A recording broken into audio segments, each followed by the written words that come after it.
You will hand over the new house to my parents, or else we're done, Angie? Tom's words hit me like a ton of bricks. Standing in our small rented house, I could hardly believe what I was hearing. The previous night of restless sleep and crying twins made me rub my tired eyes. You think you can bully me into submission? Think again.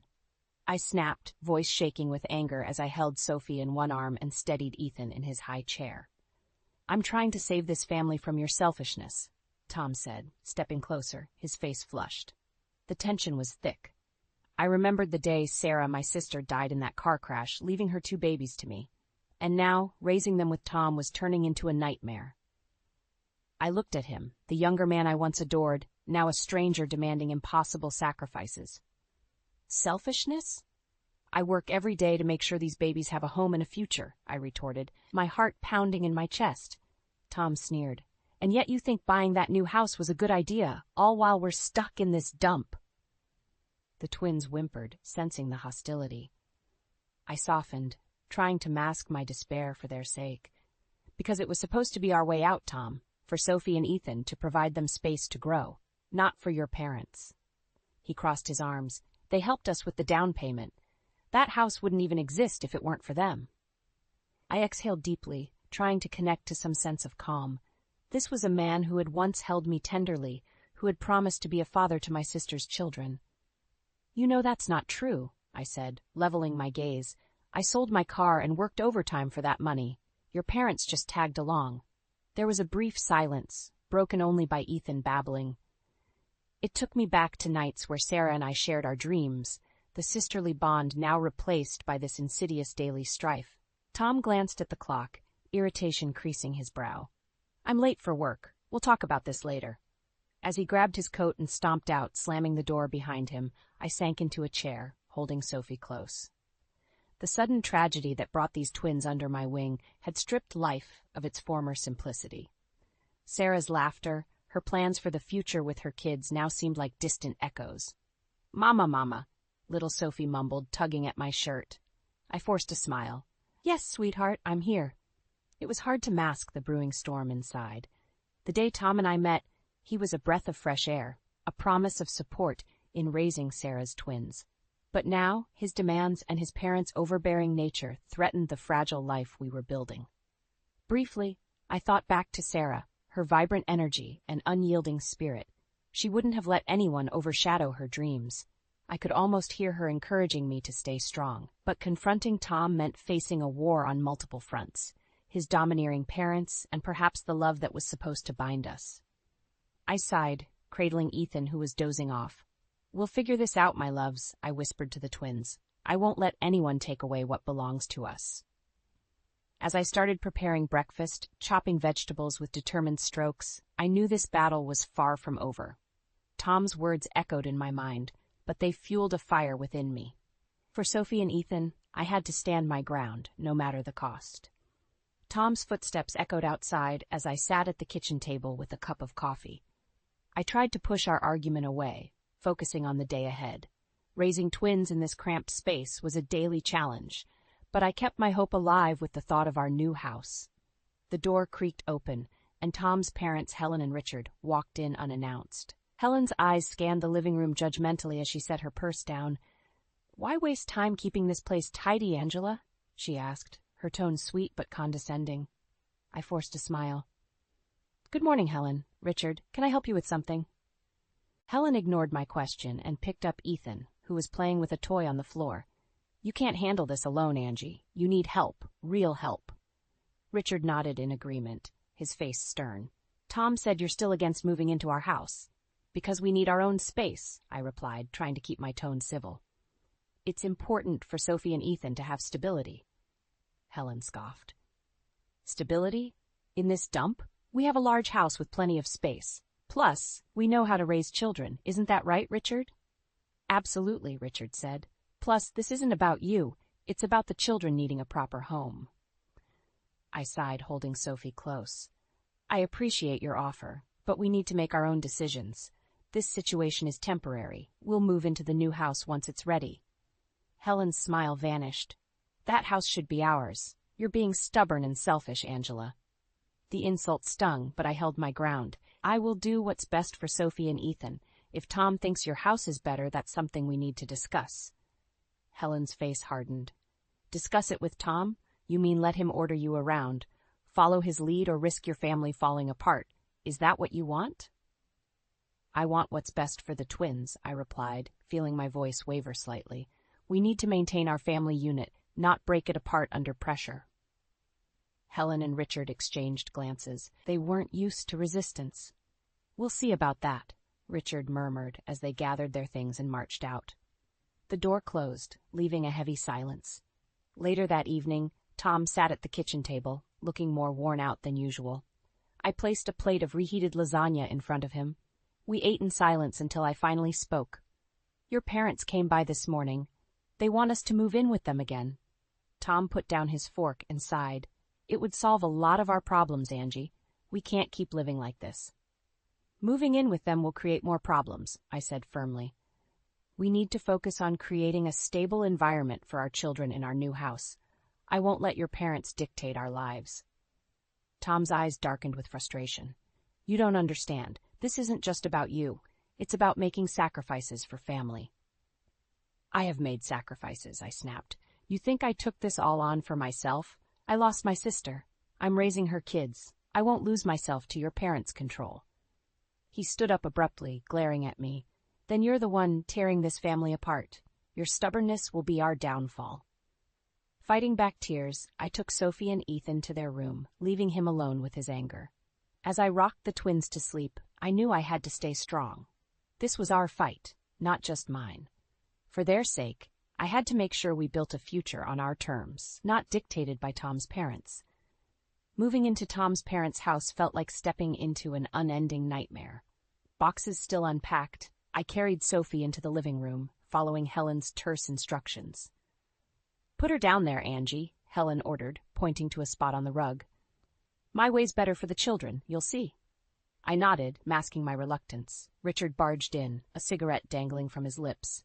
The sharp smell made me wince. Could we keep the smoking outside, please? It's harmful for the babies, I asked, trying to sound polite but firm. Richard glared at me. My house, my rules. Get used to it or get out. Helpless anger welled up inside me, but I stayed silent. I couldn't risk escalating things further. Instead, I stepped outside to catch my breath, looking out into the vast, manicured lawn that now felt more like a prison yard. Tom found me there, phone in hand, scrolling through messages. He looked up briefly. Everything okay?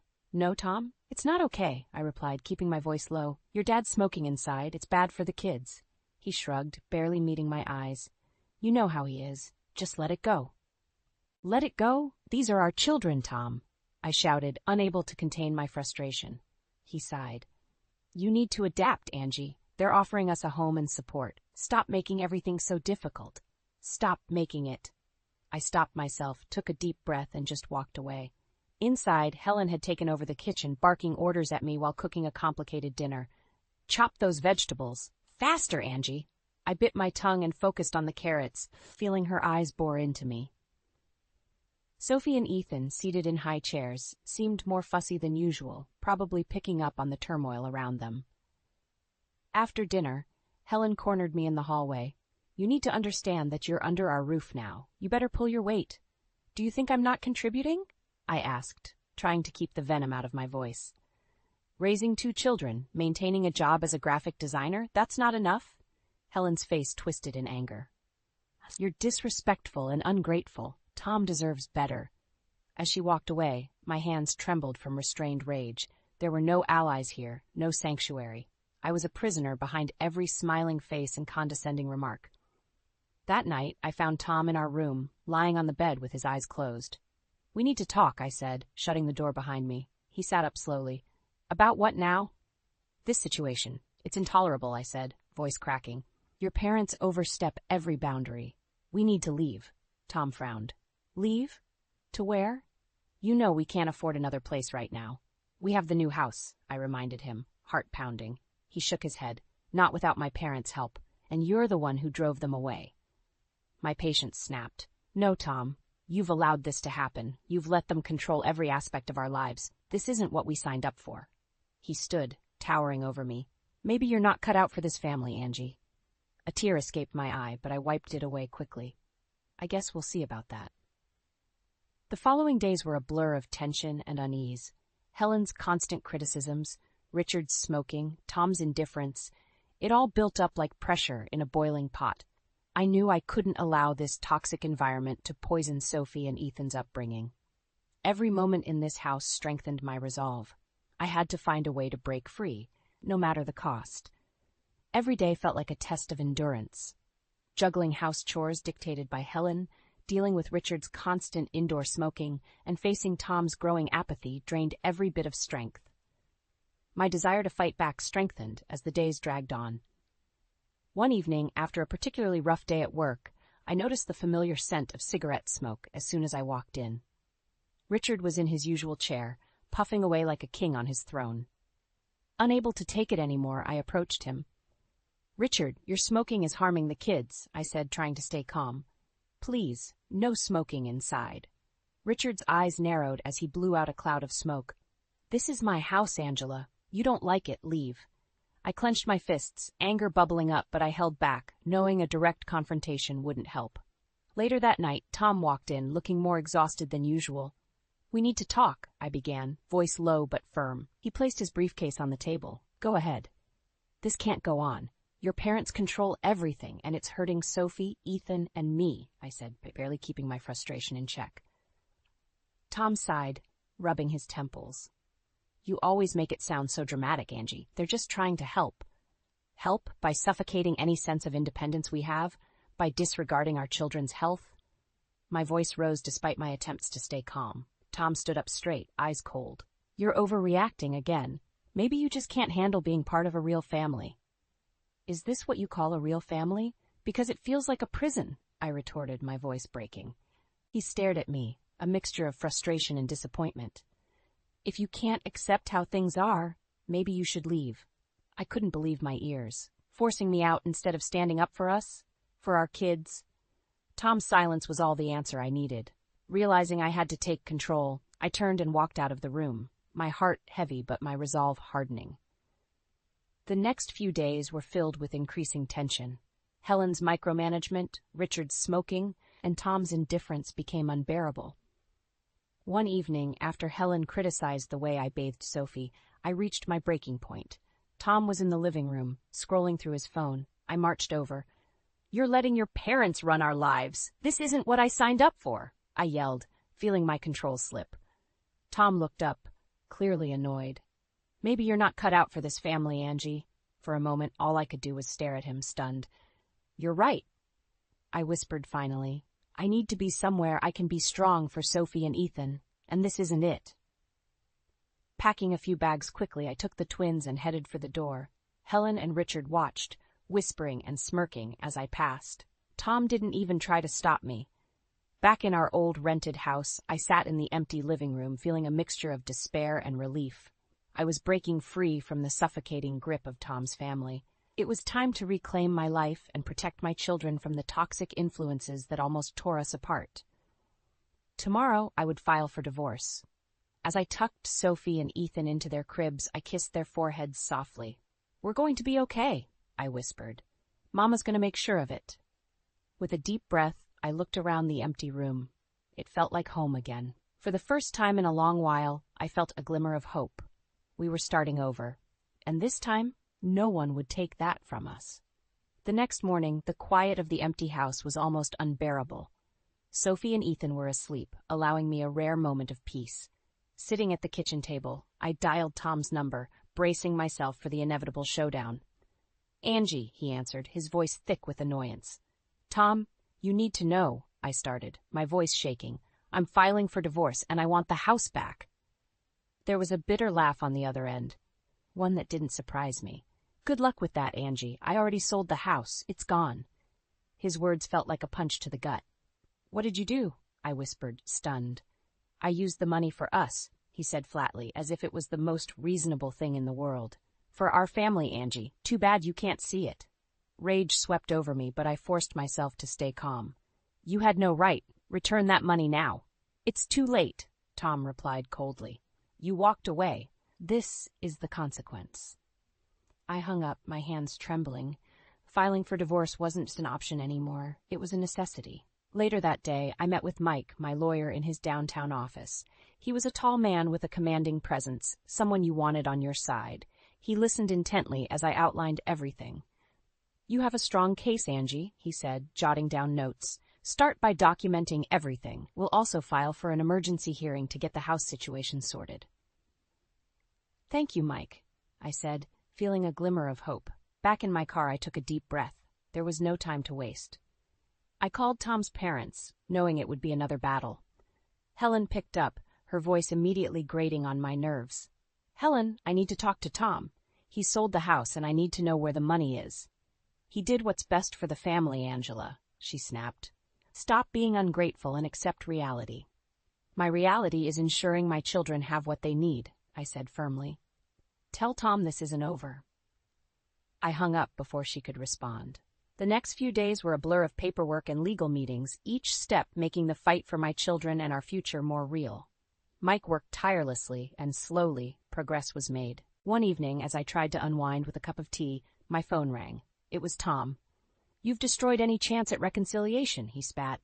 "Why do you hate me so much?" "I don't hate you," I responded, keeping my voice steady. "I do hate what you've become. This is about the twins. They deserve stability and safety." "You're making a mistake," he growled. "You're going to regret this." "Maybe," I said softly, "but not as much as if I stayed." After hanging up, I felt an odd sense of relief. This war had many fronts, but I was prepared to fight every one of them. No one would take away what we deserved, not Tom, nor his parents. As I tucked Sophie and Ethan into bed that night, I kissed their little foreheads and whispered, "We're going to make it, I promise." Watching them sleep peacefully, I knew this path was the right one. Morning light filtered through the curtains, casting a warm glow over the room. The fight wasn't over, but I was ready for whatever came next. For the sake of my children, I'd stop at nothing. My days became a whirlwind of legal documents and court proceedings. Mike was a constant presence, offering advice and support as we battled for custody and the return of the house money. One afternoon, Mike called with news. "Angie, we've got the hearing scheduled. Be prepared for a tough fight, but we have strong evidence." "Thanks, Mike. I'll be ready," I said, feeling the weight of everything suddenly pressing down on me. In the weeks leading up to the hearing, I poured my heart into writing a graphic memoir about my ordeal. Using my skills as a graphic designer, I crafted detailed illustrations and poignant stories that captured the manipulation and abuse I had endured from Tom and his parents. It was therapeutic, turning my pain into purpose. Finally, the day of the hearing arrived. The courtroom was daunting, but I held my head high, clutching a folder of documents that detailed every instance of Tom's neglect and his parents' overreach. Tom and his parents sat on one side, glaring at me with cold eyes. Helen's smug expression almost broke my resolve, but I stayed focused. Mike stood next to me, a pillar of assurance. The judge listened as Mike presented our case, laying out the evidence systematically. Emails, text messages, financial records, everything was there, painting a clear picture of Tom's betrayal and his parents' tyranny. When it was Tom's turn, his lawyer tried to twist the narrative, painting me as unstable and uncooperative. Helen even testified, her voice dripping with false sincerity as she talked about how much they tried to help me. Help? By undermining every decision I made for my children? I couldn't keep quiet any longer. The judge allowed me to speak, and I detailed the constant invasions, the harassment, the lack of support. Tom stood up, his face reddening with anger. "Nothing I did was ever good enough for you, Angie. You pushed me to this." "You chose this path, Tom," I replied calmly. "You chose to betray the trust we had, the family we tried to build." The judge called for a recess, and I stepped outside for some air. Mike joined me, placing a reassuring hand on my shoulder. "You're doing great. Stick to the facts, and we'll get through this." Back in the courtroom, the judge reviewed all the evidence and testimonies. Finally, she delivered her decision. Tom had to return part of the money from the house sale, and I was granted primary custody of Sophie and Ethan. Tom's face twisted with rage. "You've destroyed any chance at reconciliation. Why do you hate me?" Facing him, I took a deep breath. "I don't hate you, Tom. I hate the man you became. It's time you faced the consequences." His parents looked furious, but I felt a sense of relief wash over me. This battle was over, but the war wasn't. Outside the courtroom, Mike gave me a firm handshake. "You did it, Angie," he said, smiling. "It's not just me, it's for Sophie and Ethan too," I replied. Returning home that evening, I felt lighter, a weight lifted off my shoulders. I picked up my graphic memoir and contacted a few colleagues in the publishing industry. My story needed to be told, not just for me, but for anyone who found themselves trapped in a similar situation. In the following weeks, word spread about my memoir. Calls and emails poured in, and soon I had a meeting scheduled with a prominent publisher. As I prepared to share my story with the world, I knew this was just the beginning of reclaiming my strength and independence. I looked at Sophie and Ethan, laughing in their playroom. "We're going to be okay," I whispered, the future looking a little brighter every day. A week after the court ruling, Tom called and asked to meet me at a local park. Reluctantly, I agreed, leaving Sophie and Ethan with my neighbor. The park was quiet, with only the sound of children playing in the distance.